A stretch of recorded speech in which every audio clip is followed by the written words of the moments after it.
السلام عليكم، شلونكم حبايب؟ ان شاء الله الكل بخير وصحة وعافية. اليوم ان شاء الله جاية بفيديو جديد، اتمنى يعجبكم هذا الفيديو. اذا عجبكم لا تنسونا لايك واشتراك وتفعيل الجرس.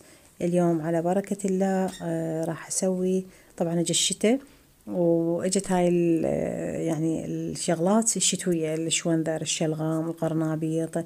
يعني اكو انواع من يعني النباتات او الخضروات ما تجي الا بموسمها، الا بموسم الشتاء، وهي حالاتها سبحان الله كل شيء بوقته يتسوى. هسه اليوم راح اسوي حامض شلغم او مخلل. يعني الناس كل من يسمي له اسم، او طرشي احمر، يعني هواي له مسميات.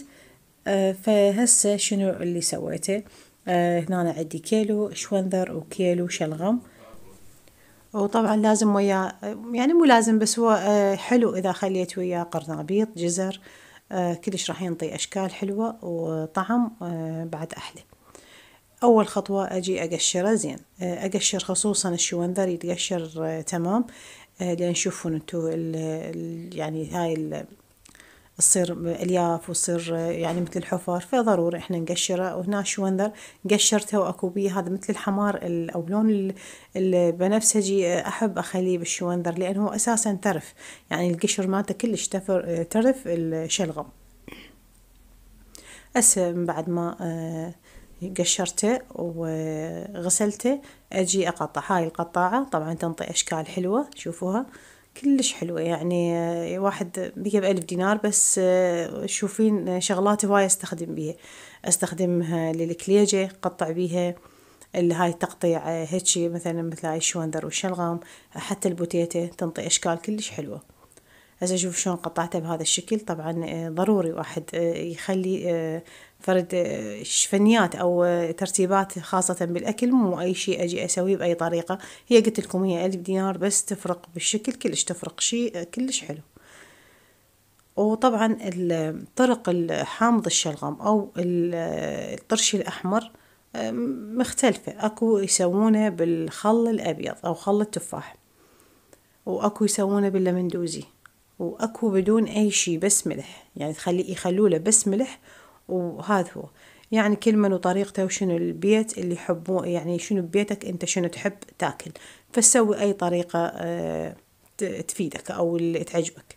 وطبعا يتخلى له فلفل كل ما صار حار، بس احنا البيت يعني ما هالقد يحبون الطرش الحار او هيجي شغلات حارة، فما اسوي، احاول انه الحرارة ابتعد عنها.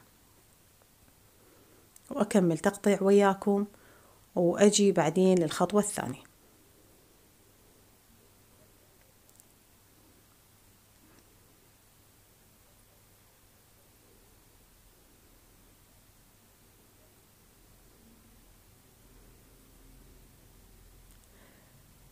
هسه بعد ما كملته، وهنا عبيته بهذا الشيشة او اي حافظة عندك. طبعا كل ما صار يعني المواعين اللي تعبين بيها زجاجية يعني تكون افضل. بس اكيد يعني واحد ما عنده كل شي زجاجي، هسه انا خليت ببلاستيك عادي، وهنا خليت بشيشة كبيرة. وهنا هسه خليت خاشوقتين لمندوزي، وخاشوقتين او 3 خواشيق ملح. طبعا هي اكيد انت تقدرينها وتذوقينها، يعني تخلين هاي المواد وتخلطينها بشوية ماء حار على مود تذوب، وبعدين تخلين عليها ماء عادي للسرعة. مثلا إذا تردينه أنت بيومه، يعني تجين بيومه عجبك تاكلين هذا الطرشي الأحمر أو حامض الشلغم بيومه، تخلين عليه ماء دافي. يعني تسوينه الصبح، بالليل تشوفينه يستوي. بس أنا خليته بالضبط اليوم بالليل سويته، ثاني يوم فتحته، وهسه أراويكم شكله كلش صار حلو وطيب بنفس الوقت، يعني سريع بيوم واحد كبسته. هسه خلطت هاي المواد وخليت عليها الماء العادي أو الفاتر. وهسه راح أعبي الحافظة، وهاي عندي الشيشة، لأن هاي شفتوه بالصينية هو هذا سوالي هاي الماعونين أو الحافظة والشيشة. ضروري تغطي السينة كامل بالماء.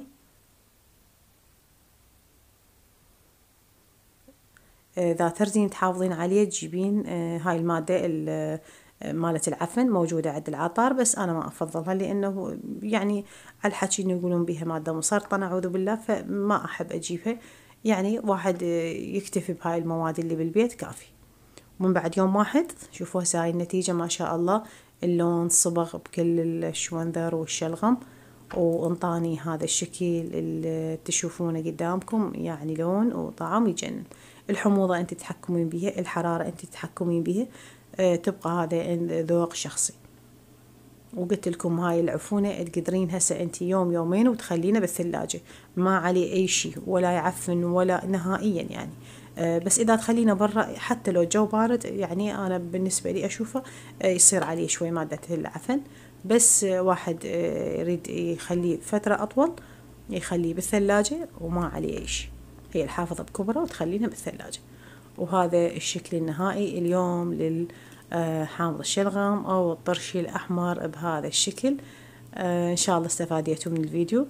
ولهنا حبايب وصلنا لنهاية الفيديو، مع ألف سلامة، وانتظروني فيديوهات جديدة.